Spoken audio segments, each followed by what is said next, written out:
എല്ലാവർക്കും സൂര്യ കിച്ചണിലേക്ക് സ്വാഗതം. ഞാൻ സൂര്യ രഞ്ജീഷ്. മധുരം ഇഷ്ടമില്ലാത്തവരായി ആരും തന്നെ ഉണ്ടാവില്ല. കുട്ടികൾക്കും വലിയവർക്കും എല്ലാവർക്കും ഒരേപോലെ പ്രിയപ്പെട്ട ഒരു ലഡുവിന്റെ റെസിപ്പി ആയിട്ടാണ് ഞാൻ ഇന്ന് വന്നിരിക്കുന്നത്. ഈ ലഡുവിന്റെ പേരാണ് മൊടിച്ചൂർ ലഡു. നമ്മുടെ സാധാരണ ലഡുവിൽ നിന്നും ഇതിനുള്ള പ്രത്യേകത എന്നത് ഇത് വളരെ സോഫ്റ്റും വളരെ സ്വാദിഷ്ടവുമായ ഒരു ലഡുവാണ്. നമുക്ക് നോക്കാം ഇതെങ്ങനെയാണ് ഉണ്ടാക്കിയെടുക്കുന്നതെന്ന്. നമ്മൾ മുടിച്ചൂർ ലഡു ഉണ്ടാക്കുന്നതിന് വേണ്ടി ഞാനിവിടെ ഒരു 1/2 കപ്പ് ബേസൻ ഫ്ലോർ എടുത്ത് വെച്ചിട്ടുണ്ട്. അതായത് നമ്മുടെ കടലമാവ്. ഞാൻ അതിലേക്ക് ഒരൽപ്പം ഓറഞ്ച് കളർ ഒഴിച്ചു കൊടുക്കാൻ വേണ്ടി, നമ്മുടെ മുടിച്ചൂർ ലഡു എന്ന് പറയുന്ന ഒരു ഓറഞ്ച് കളറിലാണ്. അതുകൊണ്ട് അതിലേക്ക് ഒരൽപ്പം ഞാൻ കളറ് വെള്ളത്തിൽ കലക്കി വെച്ചിരിക്കുകയാണ്. ഇനി നമുക്ക് ഇത് നന്നായിട്ടൊന്ന് മിക്സ് ചെയ്ത ശേഷം ഇതിനെ ഒന്ന് കലക്കിയെടുക്കണം. അപ്പം ഞാൻ ഇതിങ്ങനെ ഒഴിച്ച് കുറച്ച് വെള്ളം ഇതിനകത്തേക്ക് ഒഴിക്കാൻ പോവുകയാണ്. നന്നായിട്ട് ഇളക്കി കൊടുക്കുക. അതായത് ഒട്ടും കട്ടയില്ലാതെ നമ്മളൊന്ന് ഇളക്കിയെടുക്കണം. ഇപ്പോൾ നമ്മളുടെ മാവ് ഞാൻ നന്നായിട്ട് കലക്കിയെടുത്തിട്ടുണ്ട്. കട്ടയൊന്നുമില്ലാതെ ഇങ്ങനെ കലക്കിയെടുക്കുക. നമ്മളുടെ മാവ് എപ്പോഴും ഈ ഒരു കൺസിസ്റ്റൻസിൽ, അതായത് ഒരുപാട് വെള്ളമില്ല എന്നാൽ തീരെ ഭയങ്കരമായിട്ട് കട്ടിയല്ല, ആ ഒരു പരുവത്തിലാണ് നമുക്ക് ഇരിക്കേണ്ടത്. അതിനുശേഷം നമുക്കിത് ബൂന്തി നമ്മൾ വറുത്തെടുക്കണം.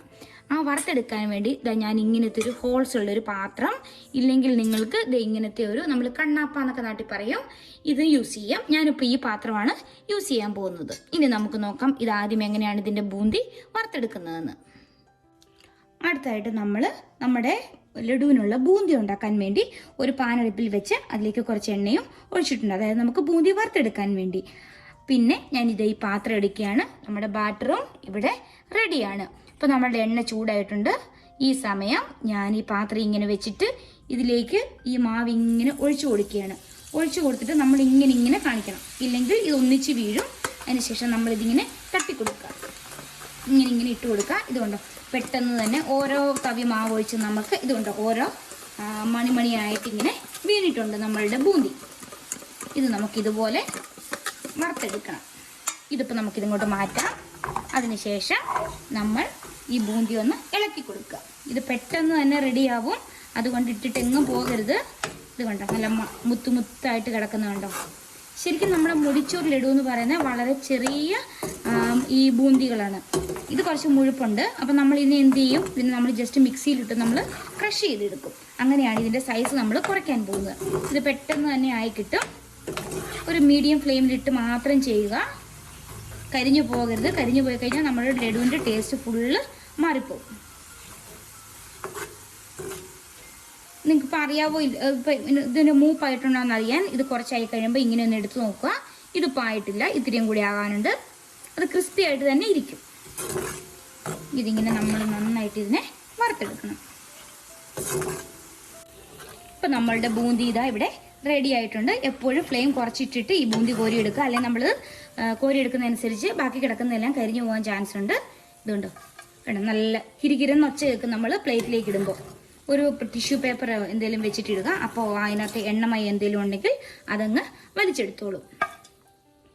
ഇതാ ഇപ്പം നമ്മുടെ ബൂന്തി എല്ലാം നമ്മൾ വറുത്തെടുത്തിട്ടുണ്ട്. ചെറുതായിട്ട് ഇങ്ങനെ കട്ട പിടിച്ചിട്ടുണ്ടെങ്കിലും കുഴപ്പമൊന്നുമില്ല. പക്ഷെ ഒറ്റ കട്ടയായിട്ട് വരാണ്ട് എപ്പോഴും ശ്രദ്ധിക്കുക. ഇനി നമ്മളിതൊരു മിക്സിയുടെ ജാർ എടുത്തിട്ട് ഇതിനകത്തോട്ട്, ഈ മുടിച്ചൂർ ലഡു എന്ന് പറഞ്ഞാൽ വളരെ ചെറിയ പീസസ് ആണ്. അപ്പോൾ നമ്മൾ എന്ത് ചെയ്യുന്നു, നമ്മളുടെ ഈ ബൂന്തിയെ നമ്മളൊരു മിക്സിയുടെ ജാറിലേക്ക് ഇട്ട് ഒന്ന് പൾസിലേക്ക് തിരിക്കുക. അപ്പോൾ ഇതൊന്ന് ജസ്റ്റ് ഒന്ന് ക്രഷായിട്ട് വരും. ആ രീതിയിൽ നമുക്കൊന്ന് പൊടിച്ചെടുക്കണം. പൊടിച്ചെന്ന് പറഞ്ഞാൽ പൗഡറൊന്നും ആക്കി കളയരുത്. ജസ്റ്റ് ഒന്ന് മിക്സി ജാറിലേക്ക് ഇട്ട് ഒന്ന് നമ്മുടെ പൾസ് ഓപ്ഷനിലേക്ക് തിരിക്കുക.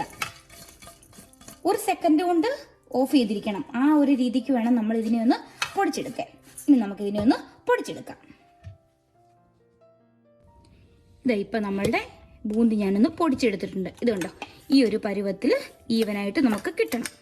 ഇങ്ങനെയാണ് നമ്മുടെ മുടിച്ചൂർ ലഡുവിൻ്റെ ബൂന്തി ഇരിക്കേണ്ടത്. ഇനി നമുക്ക് ഇതെങ്ങനെയാണ് ലഡു ആക്കി എടുക്കുന്നതെന്ന് നോക്കാം. അടുത്തതായി നമ്മുടെ ലഡുവിന് വേണ്ടി നമുക്ക് പഞ്ചസാര പാനി ഉണ്ടാക്കണം. അതിന് വേണ്ടി ഞാനൊരു 3/4 കപ്പ് പഞ്ചസാര എടുത്തു വെച്ചിട്ടുണ്ട്. ആ കൂടെ തന്നെ ഞാനൊരു 1/2 കപ്പ്, 3/4 കപ്പിന് 1/2 കപ്പ് വെള്ളവും കൂടെ ഒഴിച്ചു കൊടുക്കുകയാണ്. ഇതുകൂടാതെ ഇതിലേക്ക് നമ്മൾ ഓൾറെഡി എടുത്ത് വെച്ചിരുന്ന കുറച്ച് കളർ, അതും കൂടെ ഞാൻ ഒഴിച്ചു കൊടുക്കുകയാണ്. കളറൊക്കെ ഇത് ഞാൻ കുറച്ച് വെള്ളത്തിൽ കലക്കിയതായതുകൊണ്ട് ഡൈല്യൂട്ട് ചെയ്തതായതുകൊണ്ട് ഒരുപാട് കളർ വരില്ല. ഒരുപാട് കളർ അടിച്ച മൊടിച്ചൂർ ലഡു എന്ന് പറഞ്ഞു കഴിഞ്ഞാൽ നമ്മുടെ ഒരു ഓറഞ്ച് കളറാണ്. അതുകൊണ്ട് മാത്രമാണ് ഞാൻ കളർ ഇവിടെ ആഡ് ചെയ്യുന്നത്. ഇതിങ്ങനെ നന്നായിട്ടൊന്ന് ഇളക്കി കൊടുക്കുക. ഇളക്കി കൊടുത്ത ശേഷം നമുക്കിതിൻ്റെ ഫ്ലെയിം ഓൺ ചെയ്യാം. ഫ്ലെയിം ഓൺ ചെയ്ത് ഈ പഞ്ചസാരയും ഈ വെള്ളവും എല്ലാം കൂടെ നന്നായിട്ടൊന്ന് മിക്സ് ആയിട്ട് വരണം. അതുവരെ ഒന്ന് ഇളക്കി കൊടുക്കുക. അതായത് ഒരു ബബിൾസ് എല്ലാം വരുന്നവരെ നമ്മൾ ഇതിനെ ഒന്ന് ഇളക്കി കൊടുക്കണം. ഇതിപ്പോൾ നന്നായിട്ട് തിളയ്ക്കുന്നുണ്ട്. ഈ സമയം ഞാൻ ഇതിലേക്ക് കുറച്ച് ഏലക്ക പൊടിച്ചു വെച്ചിട്ടുണ്ടായിരുന്നു, അതിട്ട് കൊടുക്കുകയാണ്. അതിനുശേഷം നന്നായിട്ട് ഇതൊന്നുകൂടെ ഇളക്കി കൊടുക്കുക. ഇത് നന്നായിട്ട് എല്ലാ ഭാഗവും ഈവനായിട്ട് തിള വരുമ്പോൾ നമുക്ക് നമ്മുടെ ബൂന്തി ഇതിലേക്ക് ഇട്ട് കൊടുക്കാം. ഇപ്പം നമ്മളുടെ പാനി നന്നായിട്ട് തിളച്ചിട്ടുണ്ട്. ഈ സമയം നമ്മൾ എടുത്തു വെച്ചിരിക്കുന്ന ബൂന്തി ഞാൻ ഇതിലേക്ക് ഇട്ട് കൊടുക്കുകയാണ്. നമുക്കിതിന് നൂൽപ്പരുവ് ഒന്നും നോക്കേണ്ട കാര്യമില്ല. എന്താ വെച്ചാൽ നമ്മളിത് ഇതിനകത്ത് കുറച്ച് നേരം കുക്ക് ചെയ്യുന്നുണ്ട്. അതുകൊണ്ട് നമുക്ക് നൂൽപ്പരുവ് ഒന്നും നോക്കേണ്ട ആവശ്യം വരുന്നില്ല. ഇനി നമ്മൾ ഇതിട്ട് നന്നായിട്ടൊന്ന് ഇളക്കി കൊടുക്കുക. ഇനി നമ്മളുടെ ഈ പഞ്ചസാര പാനി ഈ ബൂന്തി അബ്സോർബ് ചെയ്യണം. അതുകൂടാതെ ഞാനിവിടെ കുറച്ച് കാഷ്യൂനട്ട് എടുത്ത് ജസ്റ്റ് ഒന്ന് എണ്ണയൊന്നും ഒഴിച്ചില്ല, ചുമ്മാ ഫ്രൈ ചെയ്തിട്ട് ഒരു പാനിലിട്ട് ഒന്ന് ചെറുതായിട്ട് ചൂടാക്കിയ ശേഷം ഒന്ന് ക്രഷ് ചെയ്ത് വെച്ചിട്ടുണ്ട്, അതും കൂടെ ഇട്ട് കൊടുക്കുകയാണ്. എന്നിട്ട് നമ്മൾ ഇതിനെ നന്നായിട്ടൊന്ന് ഇളക്കി കൊടുക്കുക. ഇനി ഒരു 3 മിനിറ്റോളം ഇതിനകത്ത് കിടന്ന് ഇതൊന്ന് വേകണം. അത്രയും നേരം നന്നായിട്ടൊന്ന് ഇളക്കി കൊടുക്കുക. ഇപ്പോൾ ഇതുകൊണ്ട് ഇതൊരു 1.5 മിനിറ്റാണ് ആയിട്ടുള്ളത്. ഇപ്പം നമ്മളുടെ വെള്ളമൊക്കെ പോയി. ഇപ്പം നമ്മൾ ഏറ്റവും ലോ ഫ്ലെയിമിലിട്ടാണ് ഈ കാര്യങ്ങളെല്ലാം ചെയ്യേണ്ടത്. ഞാനത് പറയാൻ വിട്ടുപോയിരുന്നു. അന്നേരം ലോ ഫ്ലെയിമിലാണ് നമ്മൾ ഈ ബൂന്തി ഇട്ടിങ്ങനെ ഇളക്കേണ്ടത്. ഒരു കറക്റ്റ് 3 മിനിറ്റോളം, നമുക്ക് 3 തന്നെ വേണമെന്നില്ല, 2.5 മിനിറ്റോ എന്തായാലും ഇത് നമുക്ക് കാണാമല്ലോ. നമുക്ക് നമ്മളുടെ ആ ബൂന്തി നന്നായിട്ട് പഞ്ചസാര സിറപ്പ് അബ്സോർബ് ചെയ്യണം. എന്നാൽ ഫുള്ളായിട്ട് ഡ്രൈ ആയി പോകരുത്. ഇത് ചൂട് പോകുമ്പോൾ കുറയുമ്പോഴത്തേനും നമ്മളിത് നിർത്തിയല്ല, ചൂട് പോകുമ്പോഴത്തേനും ഇത് കുറച്ചും കൂടെ കട്ടിയാവും.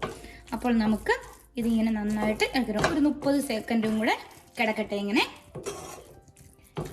അന്നേരത്തിന് നമ്മുടെ ബൂന്തി ഇവിടെ റെഡിയാവും. പിന്നെ നമ്മളിത് തണുക്കാൻ വെക്കുകയാണ് ചെയ്യേണ്ടത്. ഇപ്പോൾ ഇതൊരു 3 മിനിറ്റ് ആയിട്ടുണ്ട്. നമ്മുടെ ലഡു ഇവിടെ റെഡി ആയിട്ടുണ്ട്. ഇനി നമുക്കിതിനെ ഒരു പാത്രത്തിലേക്ക് ഇപ്പോൾ ഫ്ലെയിം ഓഫ് ചെയ്യുകയാണ്. മറക്കരുത്, ലോ ഫ്ലെയിമിലിട്ടാണ് ചെയ്യേണ്ടത്. അതിനുശേഷം ഇതിനെ നമ്മൾ ഈ പാത്രത്തിൽ തന്നെ ഇരുന്നാൽ പെട്ടെന്ന് തന്നെ അത് ഭയങ്കര ഡ്രൈ ആയിപ്പോവും. അതുകൊണ്ട് ഞാൻ ഇതിനെ വേറൊരു പ്ലേറ്റിലേക്ക് ഇങ്ങനെ എടുത്ത് മാറ്റുകയാണ്. ഇനി നമുക്ക് ഇത് തണുക്കുന്ന വരെ ഒന്ന് വെയിറ്റ് ചെയ്യണം. തണുക്കെന്ന് പറയാൻ ഒരുപാട് തണുത്ത് പോരുത്. നമുക്ക് കൈകൊണ്ട് ഉരുട്ടിയെടുക്കാവുന്ന ഒരു പരുവാകുന്ന വരെ നമ്മൾ വെയിറ്റ് ചെയ്യണം. ഇപ്പം നമ്മളുടെ മിക്സൊക്കെ നന്നായിട്ട് നമുക്ക് ആവശ്യത്തിന് ഉരുട്ടിയെടുക്കാവുന്ന പാകത്തിന് തണുത്തിട്ടുണ്ട്. അതിനുശേഷം കയ്യിലേക്ക് ഒരല്പം നെയ്യ് ഇങ്ങനെ പുരട്ടുക. അതിനുശേഷം ഇങ്ങനെ ഓരോ ഉരുളെടുക്കുക. എന്താണെന്ന് വെച്ചാൽ നമ്മളുടെ കയ്യിൽ ഒട്ടും ഒട്ടിപ്പിടിക്കാതിരിക്കാൻ വേണ്ടിയാണ് നമ്മളിങ്ങനെ എടുക്കുന്നത്. അതിനുശേഷം ഇങ്ങനെ നന്നായിട്ട് ഇതിനെ ഉരുട്ടിയെടുക്കുക. എത്രയും നല്ല ഷേപ്പിൽ ഉരുട്ടിയെടുക്കാൻ പറ്റുമോ അത്രയും നല്ല ഷേപ്പിൽ ഇങ്ങനെ ഉരുട്ടിയെടുക്കുക. ഉരുട്ടിയെടുത്ത് നമുക്കൊരു പാത്രത്തിലോട്ട് ഇങ്ങനെ മാറ്റാം. ഈ ലഡു എന്ന് പറയുന്നത് നമുക്ക് നല്ല സോഫ്റ്റ് ആയിട്ടിരിക്കും എപ്പോഴും. അതായത് ഇതുണ്ടോ, കയ്യിൽ എണ്ണയല്ല നെയ്യ് പറ്റിക്കുന്നതുകൊണ്ട് ഒട്ടും നമുക്ക് ഒട്ടിപ്പിടിക്കില്ല. ഇത് തീരെ ചൂടില്ലാണ്ടില്ല, ഇങ്ങനെ ഇളക്കുമ്പോൾ ചൂട് വരും. അപ്പോൾ സൈഡിൽ നിന്ന് എപ്പോഴും എടുക്കാൻ ശ്രദ്ധിക്കുക. ഇതുണ്ടോ, ഇങ്ങനെ നമുക്ക് എല്ലാ ലഡുവും നമുക്കിങ്ങനെ ഉരുട്ടിയെടുക്കാം. ഒട്ടും കയ്യിലൊട്ടിപ്പിടിക്കില്ല, നെയ്യ് പറ്റിക്കുന്നതുകൊണ്ടാണ് കയ്യിലൊട്ടും ഒട്ടിപ്പിടിക്കില്ല. നമുക്ക് നല്ല ഷേപ്പിൽ അന്നേരം ഉരുട്ടിയെടുക്കാനും പറ്റും. ഇതുണ്ടോ, ഇങ്ങനെ ഓരോ ലഡു നമുക്ക് ഉരുട്ടിയെടുക്കാം. നമ്മളിപ്പം അവസാനത്തെ ലഡു ഉരുട്ടിയെടുത്തിട്ടുണ്ട്. നമ്മുടെ മൊടിച്ചൂർ ലഡു ഇവിടെ റെഡി ആയിട്ടുണ്ട്. കണ്ടോ, നല്ല ഓറഞ്ച് കളറിൽ കണ്ടോ, നല്ല ഭംഗിയായിട്ട് വന്നിട്ടുണ്ട്. നല്ല മണമായിട്ട് വരുന്നത് ആ ഏലക്കയുടെയും എല്ലാം. ഞാനിത് നിങ്ങൾക്ക് ഒരെണ്ണം മുറിച്ച് കാണിക്കാം. നല്ല ജ്യൂസി ആയിട്ടാണ് ഇരിക്കുന്നത്. ഇതുണ്ട്, വാഹ്, നല്ല ഭംഗിയാണ് കാണാൻ. ഇതാണ് നല്ല മുത്തുമണികളകത്തിരിക്കുന്ന പോലെയാണ് നമ്മുടെ ഈ ലഡുവിൻ്റെ അകഭാഗം ഇരിക്കുന്നത്. ഇത് ഇത്തിരി ചൂട് പോയ ശേഷം കഴിക്കാനാണ് ഒന്നും കൂടെ നല്ലത്. നമുക്കതൊന്ന് ടേസ്റ്റ് ചെയ്ത് നോക്കാം.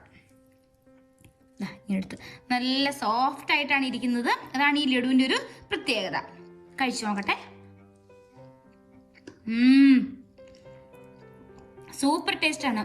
ആ കാഷ്യൂനട്ടൊക്കെ കണ്ടോ, നമ്മൾ ആ ഇടയ്ക്കൊന്ന് കൃഷി ചെയ്തിട്ടത്, അതൊക്കെ നന്നായിട്ട് കടിക്കാൻ കിട്ടുന്നുണ്ട്. ഈ മധുരം പാകത്തിനുള്ള മധുരമാണ്. നല്ല സോഫ്റ്റ് ആയിട്ട് ഇതുണ്ട്, ഞെക്കുമ്പോൾ അങ്ങനെ നല്ല സോഫ്റ്റ് ആയിട്ട് പോകുന്നുണ്ട്. ഇതാണ് നമ്മുടെ സാധാരണ ലഡുവിൽ നിന്നും വ്യത്യസ്തമായിട്ട് ഈ മൊടിച്ചൂർ ലഡു ഇങ്ങനെ നല്ല ജ്യൂസി ആയിട്ടിരിക്കും എപ്പോഴും. ഇതുണ്ടോ, ഒന്നുകൂടെ കഴിച്ചു നോക്കട്ടെ. സൂപ്പർ. അപ്പം നിങ്ങളും ഇതുപോലെ ഒന്ന് ഉണ്ടാക്കി നോക്കണം. അതായത് കുട്ടികൾക്കെല്ലാം വളരെ ഇഷ്ടപ്പെടും. നമ്മൾക്ക് ഇനി കടയിലൊന്നും പോയി മേടിക്കേണ്ട, വളരെ എളുപ്പമാണല്ലോ, പെട്ടെന്ന് തന്നെ നമുക്ക് തയ്യാറാക്കി എടുക്കാം ഈ ലഡു. അപ്പം നിങ്ങളെല്ലാവരും ഇതുപോലെ ഒന്ന് ഉണ്ടാക്കി നോക്കിയിട്ട് പറയണം കേട്ടോ എങ്ങനെയുണ്ടെന്ന്. അപ്പോൾ പുതിയൊരു വീഡിയോ ആയിട്ട് വരുന്നവരെ ബൈ ബൈ.